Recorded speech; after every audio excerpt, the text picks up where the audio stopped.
the story of the famous Chassid, Reb Mendel Futzefas, who dedicated his life to igniting Yiddishkeit in Soviet Russia. Reb Mendel lived by the idea that you can learn a lesson from everything you experience in life.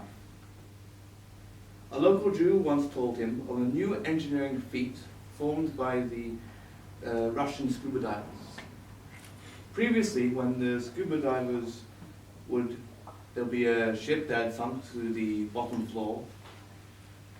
The scuba diver would go down and he would take a wire attached to a hook and he would latch the hook onto the ship, and a crane on top of the water would hoist the ship up. Unfortunately, what would happen is that as the ship is being hoisted up, the ship would break into pieces, and the scuba diver would have to collect those pieces. So what they decided to do, what they came up with, was that when the scuba diver went down, he would take the wire and the hook down with him, but that hook would be connected to more hooks, and those hooks to even more hooks, and each hook would latch on to a different part of the ship, and when it brought up the entire vessel out of the water. When a Jew goes out and he helps a fellow Jew, igniting his soul and performing mitzvahs, that Jew will then ignite another and another until everyone is connected and together raises a nation out of exile. I never saw the Rebbe. I was born in 1995 after the Rebbe passed away. One of the concerns a teenager like me has, who never saw the Rebbe, is that, do I have a connection to the Rebbe? When you hear stories of all these rabbis who previously they saw the Rebbe, they met the Rebbe, you see stories of their encounter with the Rebbe, you feel that, are you lacking that? Have you missed out? That's the amazing thing about the Rebbe. Like a drop of water, when it drops into a puddle, there's a ripple. And the ripple eventually dies out. But the thing about the Rebbe was that ripple, it doesn't die out. It has continued and has grown and grown and grown. It's not that you go to your local Chabad rabbi and you meet with the rabbi and you speak about what time was back in the day. That rabbi is connected to the Rebbe, and that rabbi connects you also to the Rebbe. And that's how we have our connection to the Rebbe, our own personal connection. So even though the Rebbe is no longer with us, I live by his legacy.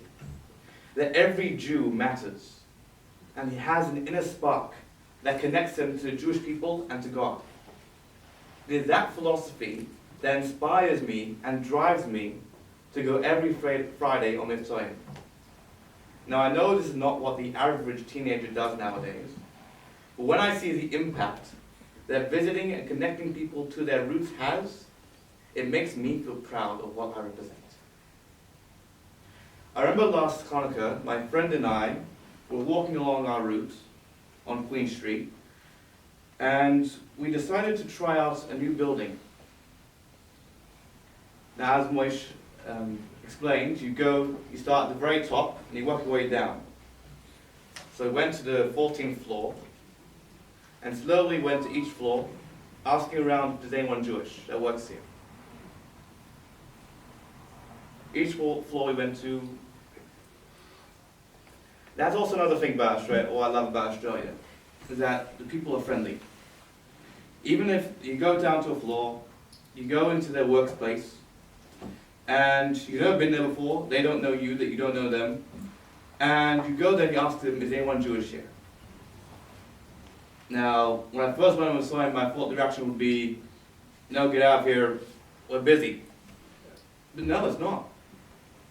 They actually are interested, they look around the room, ask around, is anyone Jewish here? Maybe sometimes there is someone Jewish here. That's one of the great things I find and going Mivtzoim on Friday.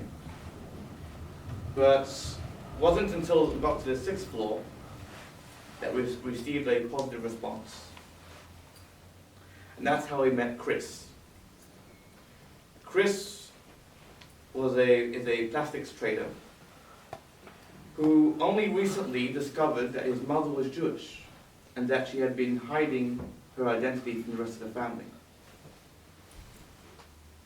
He was curious about religion, but didn't know where to start. So in that Hanukkah, we were able to meet him.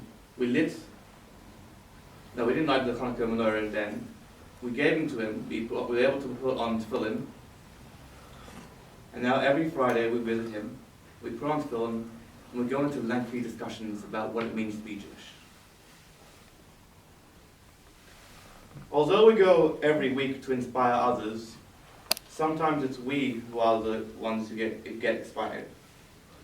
For example, once a person on our route told us a story that motivates him every day. The story goes that a Holocaust survivor was once asked to come and speak at a prominent business and talk about his experiences. At the meeting, he went around to each of the board members and asked them, why do we remember the Holocaust?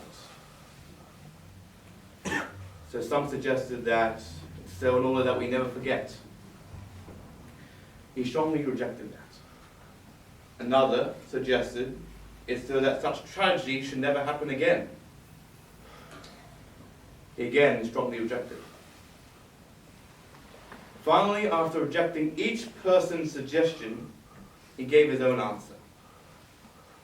When the Jews were being divided into their death camps, every 5th person was given a blanket, and everyone else remained in the freezing cold.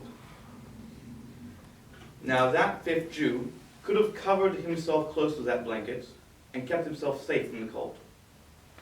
But instead, the 5th Jew would take his blanket, would tear it into 5 pieces, and share it with 4 other Jews.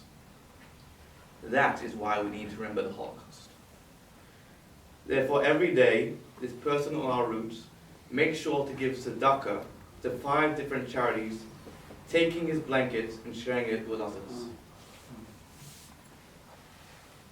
Mivtzoim is our way of adding mitzvahs and lighting up the entire world one soul at a time.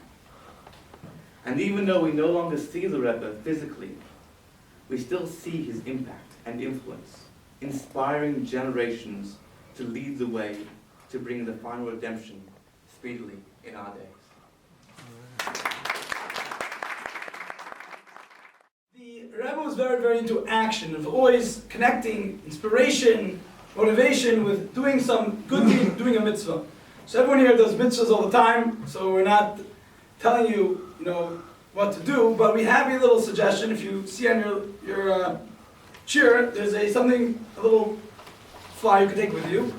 And basically, it's an incredible thing when you do mitzvahs and you actually know why you do it, and you can appreciate it by learning why we do certain traditions, what's the meaning behind it, the history behind it. So there's in honor of this event, and as the Rebbe's yard site, we are launching a new opportunity for anybody, if they would like to connect. You can either do it in person. Some of the people in the room do already learn with some of the boys at our college, or over the phone, or through Skype, and there's some suggested ideas. If you're interested, definitely there's a contact information on the bottom. Send us your preference, what you like, and something to take home with you as well.